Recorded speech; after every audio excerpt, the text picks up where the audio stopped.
Padagdag ka lang sa pasakit ng Pilipinas eh. Ikaw na lang kaya, mukhang mas magaling ka sa Iglesia ni Cristo. Ikaw ang pumagitna, kina Bongbong Marcos at VP Inday Sara. Tingnan natin kung ano ang gagawin sa'yo. Ano yung point ko? Ang Iglesia ni Cristo lang po ang isa sa may kalibre na sabihan ang dalawang panig na yan na maghinay-hinay kayo. Ito kasing mga vlogger na ito, ipipilit na i-impeach si VP Sara. Meron namang ibang paraan para habulin ang mga iskandalo ni VP Sara. Wala pa kayong napapatunayan para sabing mas magaling kayo sa Iglesia ni Cristo, na mas tama ang iniisip nyo para sa bansa. Kapal lang ng mukha ang meron kayo. Yan ang nakikita ng Iglesia ni Cristo na paraan para magkaroon ng kapayapaan. Kasi ulitin natin ulit, hindi si VP Sara ang pinaka-problema ngayon ng Pilipinas, kundi ang kakapalan ng apog at mukha ng People's Republic of China. Naimbag nga aldayo amin manin mga kabagis. Magandang araw po, Luzon, Visayas at Mindanao, at sa lahat ng Pilipino sa buong mundo. Magandang araw po. Ganun pa rin at never nakasama sa pagbati natin ang mga barairong na mga Pilipinong pro-China. Mga kabagis, may mga influencer po kasi na hindi mo maintindihan ang mga utak. Parang kinulang sa oxygen. Kasalanan naman nilang kulang sila sa oxygen. Pati iglesia, dinadamay ng mga dumbbell na ito. Keso daw, ang Iglesia ni Cristo ay balimbing. Nagbabangka sa dalawang ilog. Kailan pa gumamit ng bangka ang mga INC? Disclaimer lang po, hindi po ako tagapagtanggol ng Iglesia ni Cristo. Ang bibigyan natin ng punto, komentaryo, kritisismo at reaksyon ngayon ay ang video ni Mema Alicia. Mema sabi lang. Tara sabay-sabay nating supalpalin ang babaitang ito. Bago po yan, hinihikayat ko po kayong i-like muna ang video ito. Siyempre wag na rin pong kakalimutang pindutin ang subscribe or follow button. On nyo na rin po ang notification bell at piliin ang all.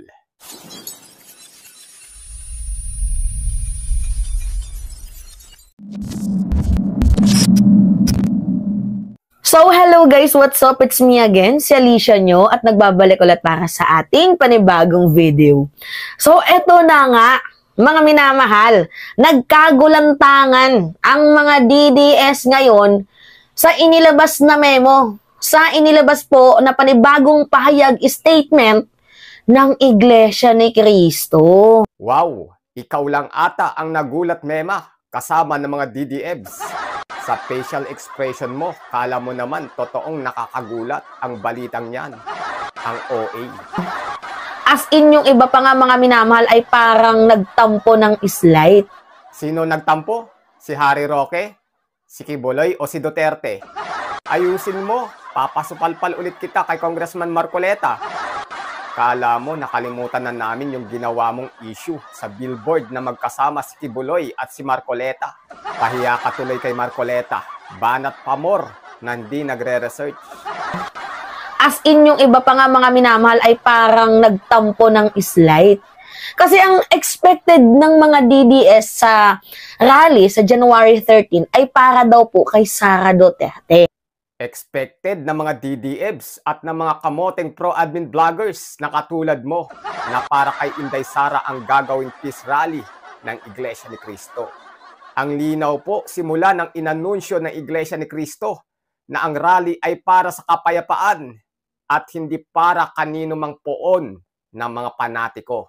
Which is ano yung paglilinaw ng Iglesia ni Cristo. Ang rally na yon ay para po suportahan ang sinabi ni President Bongbong Marcos na wag i-impeach itong si Vice President Sara Duterte. Yan po yung naunang statement ni PBBM na hanggang ngayon hindi pa nasundan. First and last na statement ni PBBM na hindi na po nasundan. Totoo naman yun. Anong problema doon? Ikaw ata ang may problema sa INC. Diretsuhin mo na. Yan ang pansin namin sa'yo. O nagpapapansin ka lang sa mga INC viewers? First and last na statement ni PBBM na hindi na po nasundan. Nailik nga po ni Kathunying. Now, ganito. Yung INC may paglilinaw. Yan na, gagawa ka na naman ng issue. Ngiti mo pa lang, basa ko na. Ayusin mo. Para kang lagari, binibira mo na nga ang mga DDFs. Pati ba naman ang INC na hirap humanap ng paraan para gumit na sa dalawang malaking nag-uuntugang mga bato para sa kapayapaan. Mukhang gagawan mo pa ng issue. Yung INC may paglilinaw. Which is, nung napanood ko yung video, sabi ko, nasampal kayo ng harap-harapan. Talaga nga namang pinamukha sa inyo na hindi nila kayo kailangan. Magugulo kayo. Tingnan nyo tong statement ng INC. Patungkol nga po dito sa magaganap pa lamang na rally sa January 13. Sampal to sa pagmumuka ng mga DDS. Gusto niyo ho mag-rally, di ba? Ang layo din ninyo. Huwag niyo sabayan itong... Huwag niyo po itong sasama dito. At huwag kayong sasama. Siguro sa ibang araw ho kayo. Okay. Rinig ninyo. Anong problema dun? Huwag kang exaggerated. Kaya sinabi ng INC na huwag silang sasama kasi nga alam ng INC na magugulo sila. At hindi ganun kabobo ang Iglesia ni Cristo. Okay. Rinig ninyo. Kung iba lang din pala yung layunin ninyo, sa ibang araw kayo, huwag kayong sumama. Rinig na rinig, ulitin pa natin, Ulitin pa natin. Gusto niyo ho mag-rally, di ba? Ang layo din ninyo. Huwag niyo sabayan itong... Huwag niyo po itong sasama dito. At huwag kayong sasama. Siguro sa ibang araw ho kayo. Okay, di ba? yung mga pinopost mo sa social media, nasabi mo, itong mga gagawin mo sa rally mo, Yan. ayan na, supportado na tayo ng grupong malaki. Kasi itong agenda mo, hindi ko kami kasama niyan. Hindi. Mga iba ho yan. Mag-schedule kayo ng ibang rally ninyo. Doon kayo sa... Sapagkat ito pong rally ito, inulit namin Tandaan niyo po, National Rally for Peace. Para po ito sa kapayapaan. Hindi po para sa injustice o ano pa man, ibagsak sa ganito, i-impeach sa ganito. Hindi po. Okay. Malinaw naman ata yung mensahe ng INC na yung rally ay for peace. For peace naman talaga. Ayusin mo. Tandaan mo, dati nang nanggigigil sa'yo si Kong Rodante Marcoleta. Huwag mo nang dagdagan. So kung yung layunin mo dito ay BP Sara Duterte lang sa kalam, Marcos bangag, Marcos adik, sa ibang araw ka na mag-rally. So sa madaling sabi, sa ibang araw na mag-rally yung mga DDS. Kasi yung rally ng INC ay for peace. Intindihan ninyo? Pero, sabi ko sa'yo, ayusin mo Bakit may pero na? ay for peace. Intindihan ninyo? Pero, mga minamahal, posible naman na baka nagbago lang yung tono. Pwedeng ganun. Pero hindi ko naman sinasabi na nagbago ang kanilang tono. Baka naman nagbago lang yung kanilang tono. Parang tanga lang. Kakasabi mo lang na posibleng nagbago lang ang tono. Tapos sasabihin mong hindi mo sinasabing nagbago ang tono ng Iglesia ni Cristo. Hindi nagbago ang stand ng Iglesia ni Cristo sa gagawing peace rally nito. Simulat sa pool ay para sa kapayapaan ang gagawing pagkilos ng Iglesia. Kaya against ang Iglesia ni Cristo sa impeachment complaint ni BP Sara ay dahil sa sinabi ni PBBM na ang impeachment complaint kay BP Sara is unimportant. At yun ang nakita ng Iglesia ni Cristo na neutral point. Posible naman na baka nagbago lang yung tono. Pwedeng ganun. Pero hindi ko naman sinasabi na nagbago ang kanilang tono. Baka naman nagbago lang yung kanilang tono. Kasi... O anong kasi? Baka naman nagbago lang yung kanilang tono. Kasi parang namumukaan ng mga Pilipino na yung Iglesia ni Cristo ay para talaga at sumusuporta talaga kay Vice President Sara Duterte. Ulitin natin, ang INC ay para sa kapayapaan. Paano magkakaroon ng kapayapaan kung ang presidente at ang vice president ay nag-uumpugan? Isa pa. Parang namumukaan ng mga Pilipino na yung Iglesia ni Cristo ay para talaga at sumusuporta talaga kay Vice President Sara Duterte. Yun lang naman yung mga naiisip ng ibang mga Pinoy kung mababasa natin sa comment section. Anong yun lang naman ang naiisip ng mga Pinoy? Kayo lang ang nag-iisip niyan. Tulog-tulog din pag may time para hindi ganyan na kulang sa oxygen ang inyong mga utak. Hindi yung ginagatasan nyo ng todo ang mga away sa lipunan. Na, ang sabi nila, bakit parang nagbago na yung tono ng Iglesia ni Cristo? Hindi nagbago ang tono ng Iglesia ni Cristo. Ang INC ho ay para sa kapayapaan at ang impeachment ni Inday Sara ay hindi para sa kapayapaan, kundi para lamang sa mga politikong gustong malibre sa patalastas. Para sa susunod na eleksyon, konti na lang ang kanilang gastos at hindi isinaalang-alang na pwedeng magka-civil war sa Pilipinas. Kaya ang sinabi ng mga angkor ng saganang mamamayan na huwag sumali ang mga DDEBs o anumang grupo na may ibang layunin. Halimbawa, magsisigaw ka doon ng BBM bangag, BBM resign, o kaya BP impeach now or BP resign, ay hindi yan papayagan ng iglesia. Baka kuyugin kayo doon o dili kaya'y kalad ka rin kayo doon palabas. Sinasabihan ko na kayo.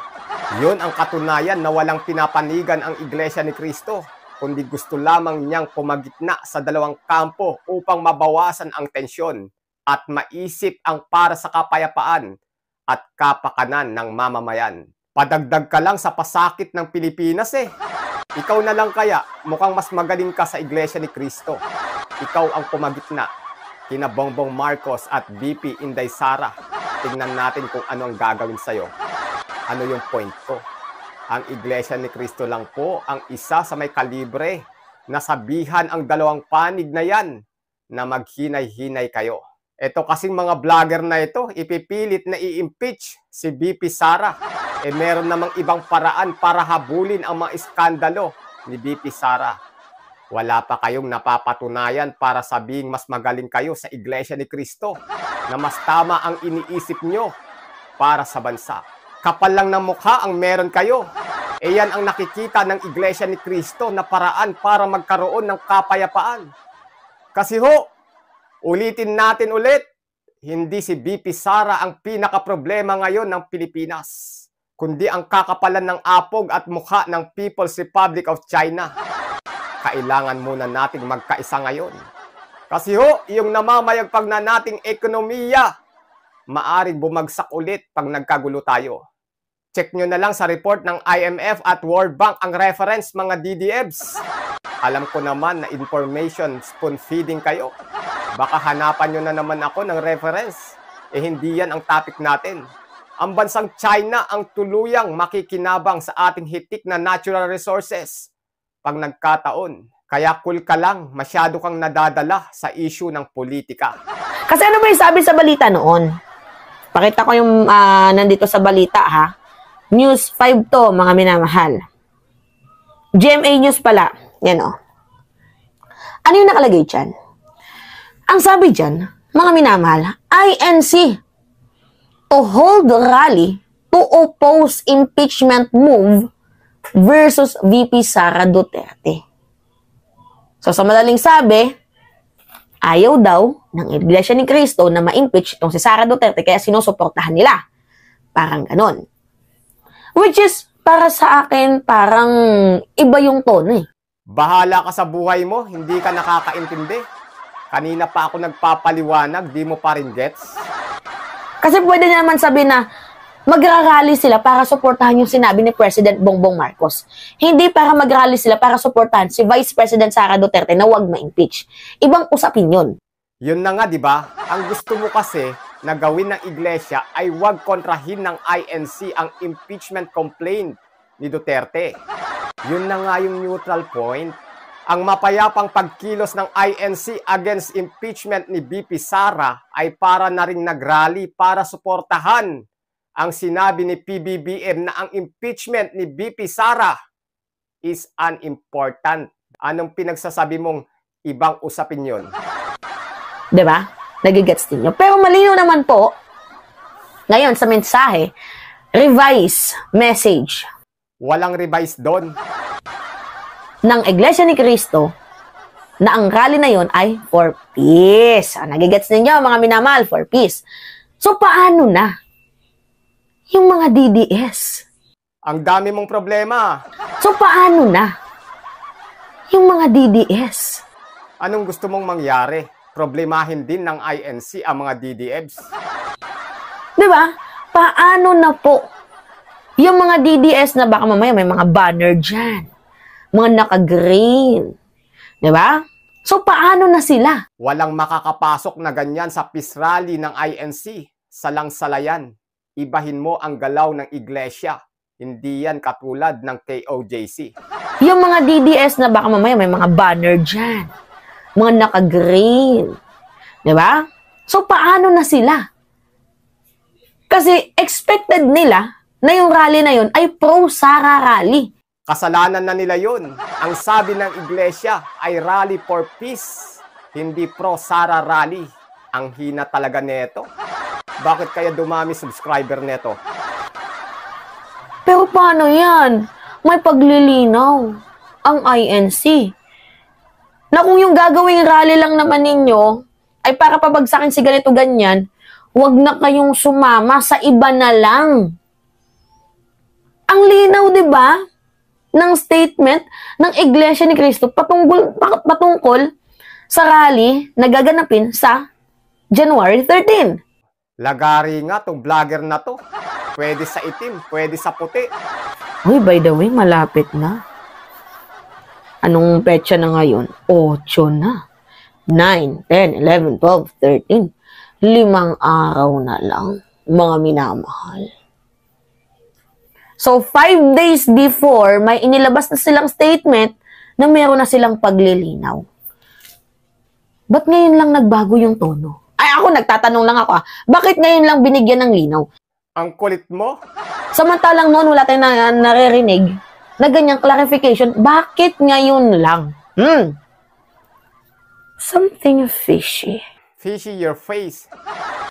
Hindi ko naman sa sinasabing mukhang ang INC nagaganito na. Pero, di ba, dapat noon pa nila sinabi to eh. Kasi umasa yung mga DDS. Hindi mo na problema yon. Di ba, umasa yung mga Duterte Balahura supporter.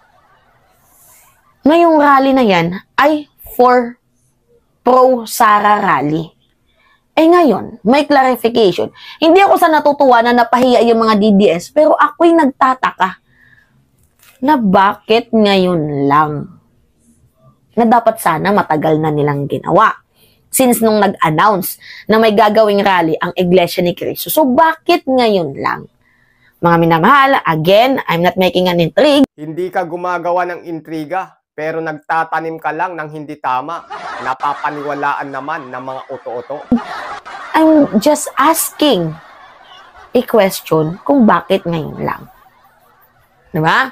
Sana mayroong makasagot. Bakit ngayon lang po nila inanunsyo? Ngayon lang inanunsyo? Tulog ka ba sa pansitan na for peace rally ang gagawin ng Iglesia ni Cristo? Ewan ko sa'yo, Mema Alicia. Cut ko na nga tong video ni Mema. Mema sabi lang, paulit-ulit na, nakakabobong pakinggan. Ikaw kabagis, bilang Pilipino, ano po ang masasabi mo sa mga nangyayari ngayon sa ating bansa? Dapat po may pakialam ka. Dapat ho may bilang ka. Muli, kabagis, make sure na napindot mo na ang like, subscribe, or follow button. Kita-kits po sa susunod na videos. Adios.